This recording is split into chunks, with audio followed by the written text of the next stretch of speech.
Erev Passover, 7:45 in the morning. Sirens over Tel Aviv. A paramedic arrived to find a girl bleeding in her living room.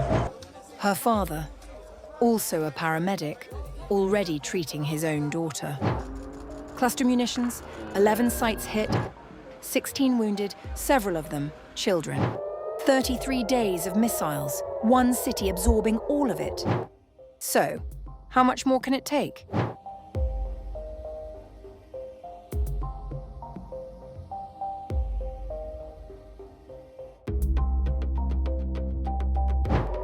As the celebrations of Erev Passover began on the morning of April 1st, Israel's skies lit up, not with firecrackers, but with the cluster munitions Iran was firing.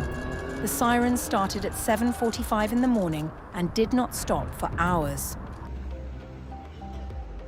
By the time the salvos were done, 16 people had been wounded across central Israel, several of them children. 11 sites in Tel Aviv and its surroundings were damaged. One fell near the US Embassy branch in the city. Among those caught in the first strike were a girl and her father from Bnei Brak. The father, also a paramedic, had already begun treating his own daughter by the time emergency services arrived. I saw the girl lying in the living room, and her father had already begun providing initial treatment. She suffered injuries to her limbs. We stopped the bleeding and evacuated her in serious condition. Her two brothers were also wounded by shrapnel. Her father was hospitalized in moderate condition. The girl's condition worsened after she was admitted to Sheba Medical Centre, where doctors described fighting for her life. A few streets away, a teenage boy had been trying to wake his deaf mother when the missiles hit. She could not hear the warning. They did not make it to the shelter in time. Both were hospitalized, and the boy's condition was later upgraded to serious. A 6-year-old boy in Rishon LeZion was struck by a car while running to a public shelter and taken to the hospital with a head injury. The launches came in waves, roughly half an hour apart. A third salvo followed before 9 in the morning, then 2 more before 10. Some were intercepted, others were not. By mid-morning, Israel's health ministry reported that 104 people had been hospitalized in the preceding 24 hours alone, bringing the total number of wartime injuries to 6,286, with 100 still in hospital. This was not a single strike, it was a morning.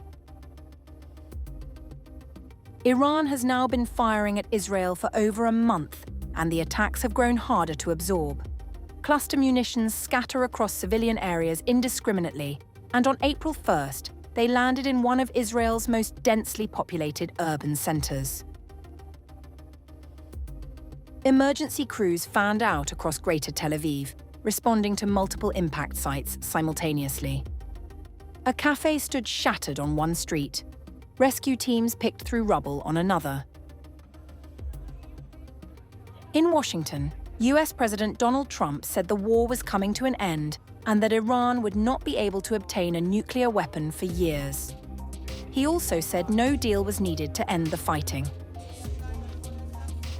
On the outskirts of Tel Aviv, an 11-year-old girl was in critical condition, and the only deal acceptable to her parents would be that their daughter makes it safe.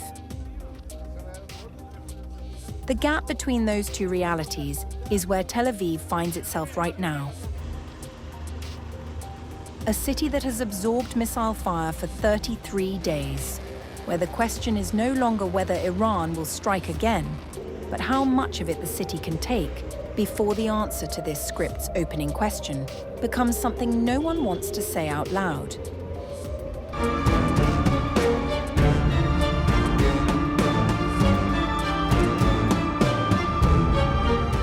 Tensions across the Israel-Lebanon front have escalated sharply, with a fresh wave of coordinated strikes and counter-operations signaling a widening regional confrontation. According to Israeli media and Hezbollah-linked Telegram channels, Hezbollah launched around 30 projectiles towards northern Israel within the span of an hour. air raid sirens were triggered across multiple locations, including the city of Safed, underscoring the intensity and immediacy of the barrage. Hezbollah claimed responsibility for the targeted rocket attacks early on March 25th, stating that its fighters struck the Berea barracks and an Israeli artillery position in the Dishon settlement, describing the strikes as part of its defense of Lebanon and its people and many other Israeli locations. The escalation was further amplified by Iran's Islamic Revolutionary Guard Corps, which announced the launch of the 80th wave of its ongoing campaign, Operation True Promise 4. The IRGC said it deployed a mix of ballistic missiles and attack drones, targeting what it described as strategic military sites across northern Israel. In its statement, the IRGC claimed that key Israeli military infrastructure, including the Northern Command in Safed, had been directly hit. It also asserted that strikes extended deeper into Israeli territory, naming Tel Aviv, Kiryat Shmona, and Bnei Brak among the targets. Beyond Israel, the group said US military bases in Ali al-Salem, Arif Jan, Al-Azraq, and Sheikh Issa were also targeted. Strategic points and military centers located in the northern lands of occupied Palestine were struck in the heavy and continuous assault of the Aerospace Force of the Revolutionary Guard in the 80th wave of True Promise 4, with the blessed code Ya Shadid al-Quwa, in support of the pride-inspiring attacks of the Islamic resistance of Hezbollah in Lebanon and the oppressed people of southern Lebanon. The IRGC added that the latest wave followed a previous round of strikes targeting satellite reception stations in al-Rashrash, also known as Eilat, which it said were used by Israeli forces. It maintained that all designated targets were hit with precision using long and medium-range missiles alongside drones. At the same time, the IDF reported continued operations in southern Lebanon. Israeli troops said they had dismantled Hezbollah weapons storage facilities and command centers, while also eliminating several fighters identified near operational zones. IDF troops continue in their targeted ground operation in southern Lebanon in order to enhance the forward defensive posture and defend the communities on the northern border.